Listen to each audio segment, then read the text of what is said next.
Well, hello there! In this version of the video, I decided to use my voice, no particular reason, but you can tell me if you prefer, voice instead of just text, or if you prefer the text over my voice. Anyways, I don't have much to say. Sorry the video is late, I guess. I was thinking about putting a video in between this one and the previous one, but I couldn't really come up with a good idea.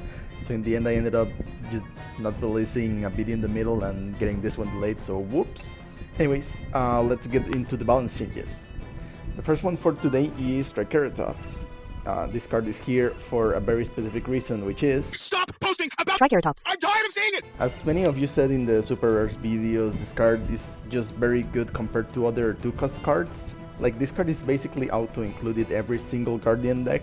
Even if you get it late into the game, it's still good because it will grow. Even if you play it like on turn 5, you can still get value from it simply by placing it, because it will become a 2-4 next turn, then a 3-5. If you play a card that draws you cards, then it grows even faster. This card is just way too good. I have to give credit to this commenter, thank you very much. They said that one of the changes that I could make was to make it a 3-cost 1-4.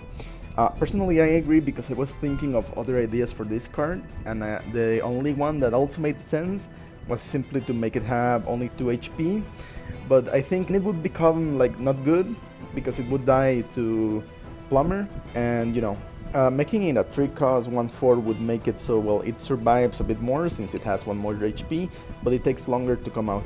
Next up is Bodyguard. This card has mediocre stats for its cost, and the effect is literally useless if you have used all your block meter. It's kinda hard to say what to do with this one because the stats are mediocre, but the effect can be pretty good. It's just that in most cases you can't even get value from a 4th one, so it's kind of useless. I think a way to make this card a bit better is simply to make it so that even if you have used all your blocks, you can still fully charge it, and I don't know, it simply reduces the damage to 0 without giving you a card. Maybe it would be good. I don't think people would use it either way, but hey, at least the effect would still be useful. Next up we have the Dandy Lion King. My main problem with this card is just a little thing that it has. The damage that it does is rounded down, which means that, for example, if you play it and your opponent has 19 HP, you will do 9, not 10, because it is rounded down. This also means that if your opponent has 1 HP and you play this card, you cannot kill them using it, so it's useless in those situations when I think it should deal 1 damage, because I mean, this card costs 6, like that's a lot for a card just to be a that doesn't really have 1 HP. So yeah, my only change that I will propose to this one is make it so the damage is rounded up instead of down. The Double Mint. Well, this card can technically get a bunch of stats, but the main problem is that it is very easy to deal with. I was thinking of making this a 1-1 with Untrickable, but I think it would be too busted, because if it gets out of control, the only way to deal with it would be with zombies. But then the zombies can be fronted, and the only bounce minions are Pogo, and the other one that's not very good. I think there are other ways to deal with, like Cheese Roller, but those cards aren't that amazing, and you have to run them just in case your opponent has double mint if this bounce change happens, so I don't think it's a good idea. So the one change that I think would be good is to make it a 2-1 instead of a 1-2. This way it would die even faster, but you might at least get some damage before it actually dies. I think that's a good idea. I don't know, you can tell me in the comments if you agree or disagree. Muscle Sprout. This card was one of those cards that was a super rare and got changed into a legendary, but unlike other ones that happened to, this one didn't get any changes. So it's just kinda mediocre. It's also like on Life of the Party, except it's not as good. I think the main problem is that it costs 3, while on Life of the Party costs 1. So even if the plants have team up, which means you can buff it easier, in practice you can't really do that easy because it costs too much. So I think a good way to buff it would be to make it a 2-cost 2-2, so basically 1 less attack in exchange for costing 1 less. I don't know if it would be good, but I think it would be better since you can get it out earlier, and so you can play more plants and buff it. Next up we have Shooting Starfruit. This card is extremely strong if you can get it to do its thing, but otherwise it just kinda dies too easily. I was thinking of giving it more HP. I think 2-3 would be enough, maybe 2-4, but I don't want to risk it, so for now just make it a 2-3 and see if that's too busted or if it's perfect, I don't know.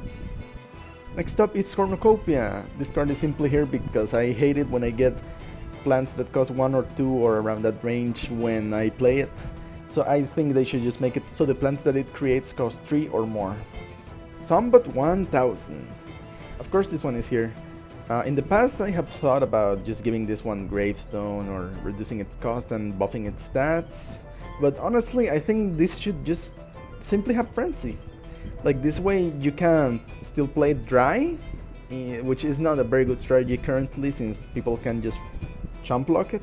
But at least this way, if it has frenzy, people can't just chump block it. They would have to, I don't know, hard remove it at least, so they can't spend as much in another plant just to destroy you the turn you play it. It wouldn't really make it that good, and it wouldn't matter at all in teleport Zombot decks or gravestone Zombot decks, but at least it would give it something, I guess. Teleportation Zombie. Okay, I'm gonna be real with you, this one is only here because I looked at all the brainy legendaries and they were all balanced enough. Like the weaker ones were good enough that I didn't really think that they needed any changes, and the strong ones were fair enough that I also didn't think they needed any changes. So this one is here because, you know, I made that rule that every class needs a buff or a nerf. So, well, that was a mistake of a roll at this point, but I'm sticking to it, so I don't know, make this a 1-4, I guess. Gark's Feast. This card is borderline unplayable, let's be honest, with all the anti-trick stuff that plants have, not to mention the card itself costing 11 brains. By the time you get enough brains to play this, you are most likely already losing. Either that or you have already lost. I think they should just make it a tank, cause like it will probably still suck, let's be honest, but you know, maybe not. Wannabe Hero. This card is... it's interesting gimmick, but the problem is that this card is simply a big guy with big stats, and the big stats are not even guaranteed since the HP is based on your hero's HP. I was thinking that maybe this should have untrickable, like with the idea that I had with Double Binge where I explained why that wouldn't work. With this one, I think this might work since this card is very expensive, so if you manage to get it on the field, your opponent should have a hard time removing it. I think it's a good idea, simply because, you know, this card is already hard to get into the field. You should get like a bonus effect just for being able to do it.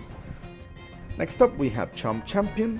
This card has bad stats for its effect, which is pretty bad unless you're facing like a deck that spawns little minions like Pine Clone decks. I think maybe they could make it so that when you play it, you can also select one card to give -2, so the effect is when played, a plant gets -2, and all plants get -1 attack, and then the effect of the evolution, so this way you could remove a plant with 5 attack, which sounds broken, but you have to remember that this only applies if you do the evolution, plus the stats are the same, plus it still costs that much. And finally, for this list, we have Space Cowboy. This one might be controversial since I know a lot of people like this card, but personally I think this card is too good at what it does. Like usually, even when you front it with the strongest card that you have on your deck, this usually still gets at least 6 damage. I think maybe they should nerf it into 3-4 so it's easier to deal with. It will probably still get the 6 damage minimum, but you know, at least it wouldn't do as much. And that will be all for the video for today. Thank you for watching me and listening. As you can see in the video, I had subtitles when I spoke, which wasn't easy because I like to speak quickly but type slowly. I'll see how it works out. You can tell me if you liked the new format or if you prefer just, you know, text on the screen. It's fine either way, you just have to let me know. Anyways, thanks for watching, and I'll see you on the next one. Zombot 1.